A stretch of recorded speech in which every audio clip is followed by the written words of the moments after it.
থামছে না বিজেপির কোন্দল। দার্জিলিং লোকসভা ভোটে প্রার্থী নিয়ে কোন্দল।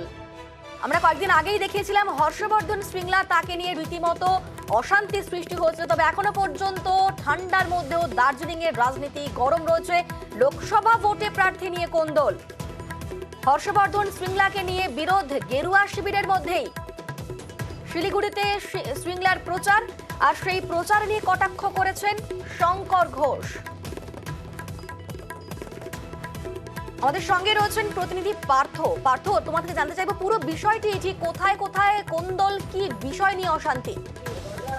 দেখো, আমরা জানি যে এবার কিন্তু যেটা শোনা যাচ্ছে বিজেপির অন্দরে, যে আসন্ন লোকসভা নির্বাচনে দার্জিলিং আসনে বিজেপি সম্ভাব্য প্রার্থী হচ্ছেন এই হর্ষবর্ধন শ্রীংলা, প্রাক্তন বিদেশ সচিব। এবং সেই মতোই কিন্তু তিনি কিন্তু ইতিমধ্যে জনসংযোগ শুরু করছেন। তার যে একটি স্বেচ্ছাসেবী সংগঠন আছে, সেই স্বেচ্ছাসেবী সংগঠনের আড়ালে কিন্তু এই জনসংযোগ যাত্রা তিনি শুরু করছেন। বিভিন্ন ওয়ার্ডে যাচ্ছেন এবং চায়ে চর্চা হচ্ছে। আজ যেমন তিনি গেছিলেন শিলিগুড়ি বিধায়ক শঙ্কর ঘোষের পাড়াতে, কিন্তু সেখানে বিধায়ককে দেখা যায়নি। এরপরে কিন্তু তার নিয়ে প্রশ্ন উত্তর শুরু করেছে এবং আমরা যখন বিধায়কের সঙ্গে যোগাযোগ করি, তিনি পরিষ্কার বলেন যে তারা এরকম কর্মসূচি তার যেমন একদিকে জানা ছিল না, তেমনি এই হর্ষবর্ধন শ্রীংলা যে শিলিগুড়িরই মানুষ, সেখানে তার বেড়ে ওঠা, সেই বিষয়েও তিনি কিছু জানতেন না। তাইভাবে এটা আমরা দেখেছি যে 2009 সাল থেকে পরপর 3টে ইলেকশনে কিন্তু এখান থেকে বিজেপি বহিরাগত প্রার্থী করেছিল এবং তারা দ্বিতীয় ছিল। এবং তারপরে বিজেপির কার্শিয়াঙের বিধায়ক বিষ্ণুপদ শর্মা তিনিও প্রশ্ন তোলেন যে এবার বহিরাগত প্রার্থী দিলে কিন্তু তিনি নিজে নির্দল হয়ে লড়বে।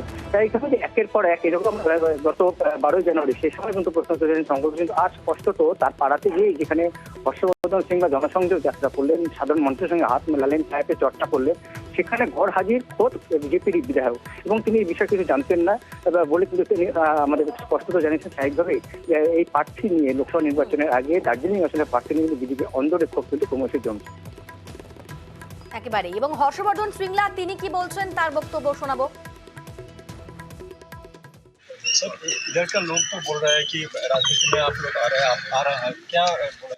इसके बारे में मैं कुछ कह नहीं सकता, क्योंकि मैं तो सोशल वर्क करने के लिए आया हूँ। समाज के फायदा के लिए जो मैं कर सकता हूँ उसी लिए आया हूँ, और उसी प्रयास पे हम रहेंगे। হর্ষবর্ধন শ্রীংলার প্রচার নিয়ে কটাক্ষ করেছেন শঙ্কর ঘোষ।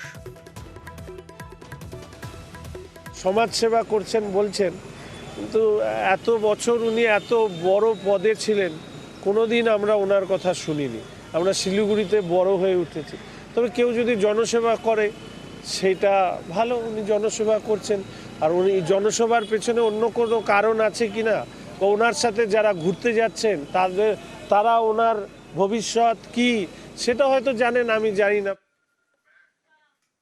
দ্বন্দ্ব ভুলে এক মঞ্চে দুই তৃণমূল নেতা।